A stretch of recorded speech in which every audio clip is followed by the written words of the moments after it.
So this is how to make water come out of your Apple Watch. Naturally, depending on your Apple Watch, you can take it into a swimming pool or underwater.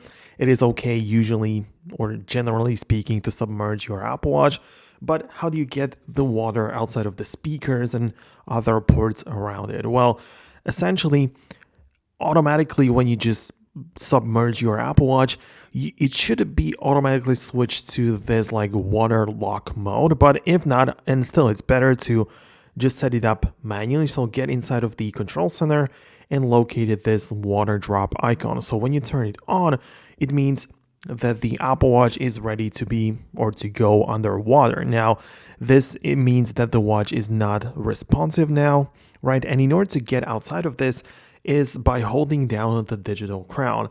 And when you do so, you have to wait until the indicator loads up, and as you can hear the sound, it was for the water to be expelled from the ports. So essentially the point is to make water come out of your Apple Watch, you need to again go to the control center, enable the water lock feature, and then disable it by holding down on the digital crown. And the sound which is going to be made will make the water get out of your speakers and other parts of the Apple Watch.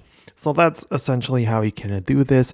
I really do hope that you found this video useful. Make sure to hit the thumbs up if you did. Subscribe for more content in the future, and I'm going to see you later on in the next one.